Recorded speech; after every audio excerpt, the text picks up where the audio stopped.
कि अभी सूरज नहीं डूबा जरा सी शाम तो होने दें, कि अभी सूरज नहीं डूबा जरा सी शाम तो होने दें, मैं खुद लौट जाऊंगा मुझे एक बार सफल तो होने दें, मुझे बदनाम करने का बहाना ढूंढता है जमाना, मैं खुद बदनाम हो जाऊंगा मुझे एक बार यूपी होमगार्ड एग्जाम तो देने दें।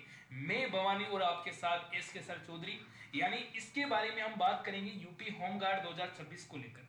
आखिरकार इस भर्ती का मेडिकल कैसे होगा और इसकी सर्दी दौड़ रनिंग कैसे, दौड़ का प्रोसेस क्या रहेगा, कितनी पुरुष और महिला को आखिर कितनी दौड़ करनी होगी, क्योंकि तमाम विद्यार्थी इस दोनों तीनों कमेंट को लेकर काफी बार हमारे को कमेंट करते हैं कि सर जी आखिर इसका मेडिकल कैसे होगा और इसका दौड़ का कितना समय मिलेगा और कितनी आपको दौड़ करनी होगी। तो चलिए हम स्टेप बाय स्टेप बात करेंगे। सबसे ही पहले हमारा सवाल बनेगा मेरे प्यारे साथियों, आपका भी जो कमेंट बनेगा कि आखिरकार सर जी दौड़ कितनी होगी, मेडिकल कैसे होगा और प्रमोशन कैसे होगा, क्योंकि ये भी हमारे लिए इंपॉर्टेंट है। जितना ये है उतना ही इंपॉर्टेंट हमारे लिए ये भी है कि आखिरकार प्रमोशन होगा या नहीं होगा, और प्रमोशन होगा तो किस पद पे होगा, इसके ऊपर चर्चा करेंगे। और मैं आपको बता दूं, यदि आपको फ्री नोट्स प्राप्त करने तो एक बार दिए गए नंबर पे आपको मैसेज कर देना 9057925604।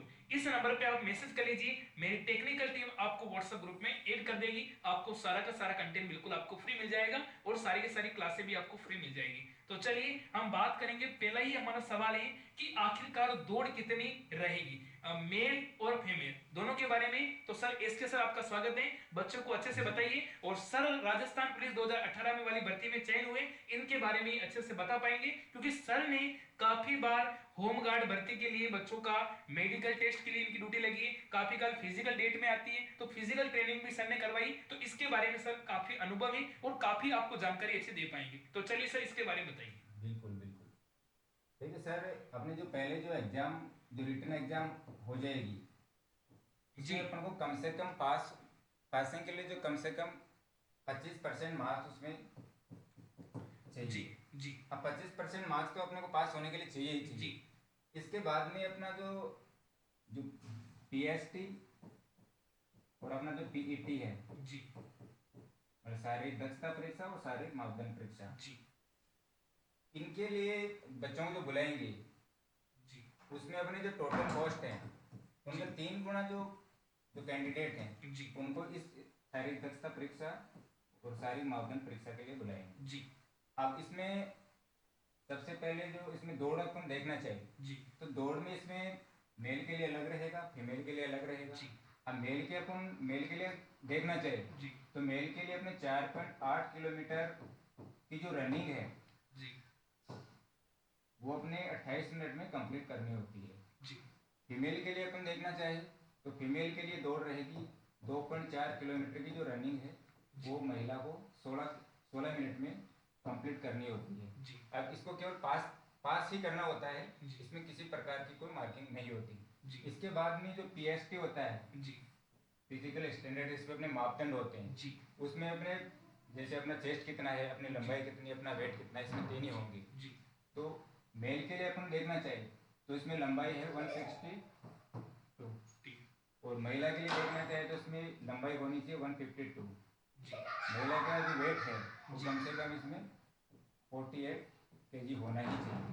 जी फिर इसके बाद में चेस्ट का देखें तो चेस्ट का इसमें 80 से 85 के बीच में, मतलब बिना फुलाई 80 जी और फुलाने के बाद में 85 इस रेंज में होना चाहिए। और जी महिला के लिए इसमें चेस्ट का इसमें कोई रोल नहीं है। जी जी अब आगे चलेंगे मेरे प्यारे साथियों, यानी मैं इसके बता दूं कि पुरुष के लिए जो रनिंग रहेगी 4.8 किलोमीटर, जो आपको समय दिया जाएगा 28 मिनट का।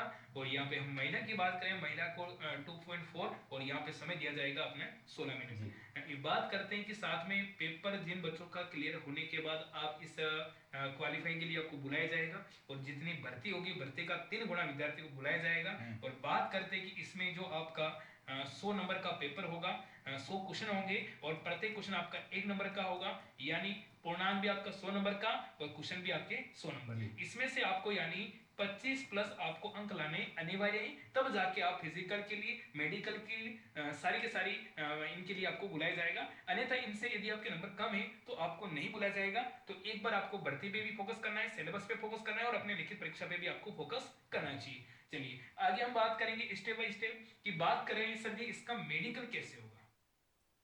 इसका मेडिकल के रूप में अगर हम सर इसका देखना चाहे जी तो इसका जो मेडिकल है वैसे कोई हार्ड एंड टफ नहीं होता। इसका जी मेडिकल होता है बिल्कुल नॉर्मल होता है। जी तो सबसे पहले इसका एक मेडिकल बोर्ड का गठन किया जाता है। जी उसकी मॉनिटरिंग और कंट्रोलिंग में सारा ही मेडिकल की प्रोसेस होती है। जी तो अपने इसमें बेसिक में अपने इसका देखना चाहिए जी तो उसमें सबसे पहले क्या है कि वो अपने लगभग मोस्टली सभी जांचें करेंगे। जी जैसे अपने एक्सरे है, जी अपने यूरिन है, ब्लड का, उस मैंने नॉर्मल बेसिक जांचें करेंगे। जी उसके बाद में जैसे अपन आँख से रिलेटेड इसमें देखना चाहिए। जी तो आँख से रिलेटेड अपन देखना चाहे तो उसमें अपनी जो दृष्टि है वो अपनी जी 6/6 होनी चाहिए।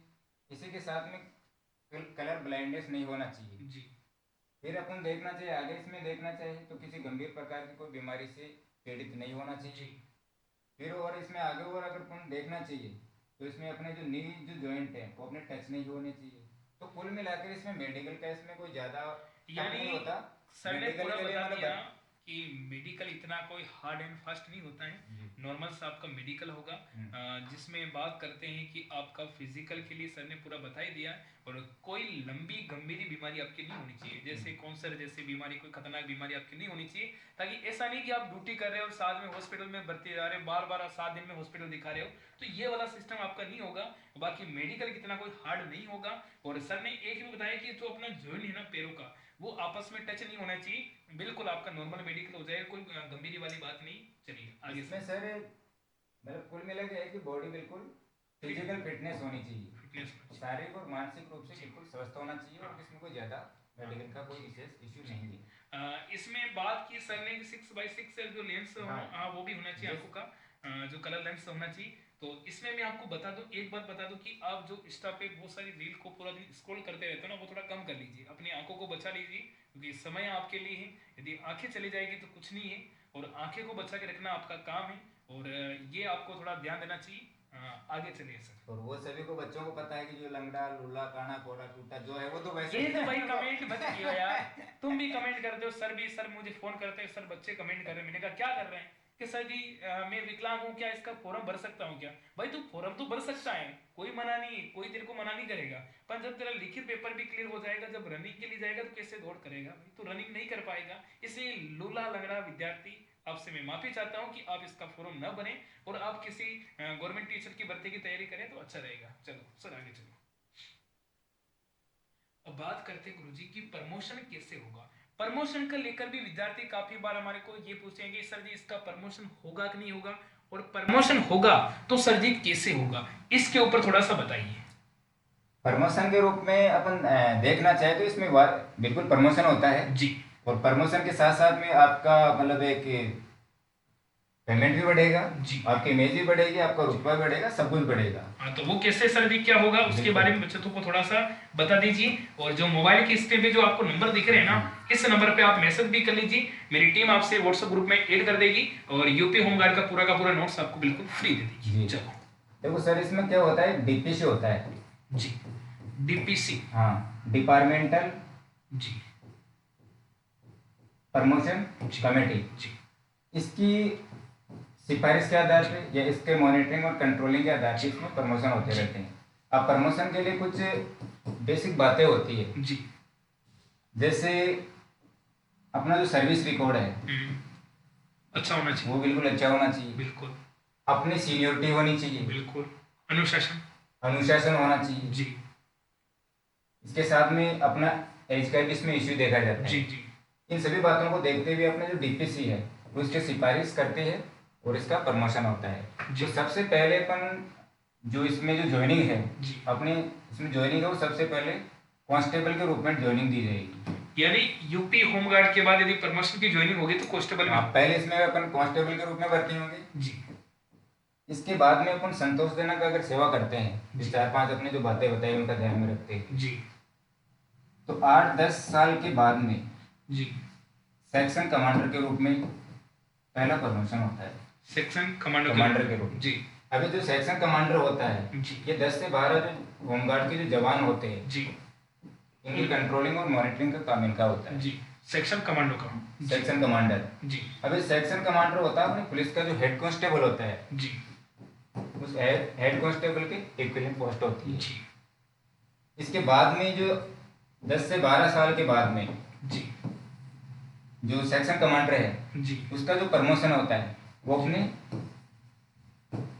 प्लाटून कमांडर के रूप में होता है। जी ये 3 से 4 जो सेक्शन कमांडर होते हैं जी उनका सीनियर होता है।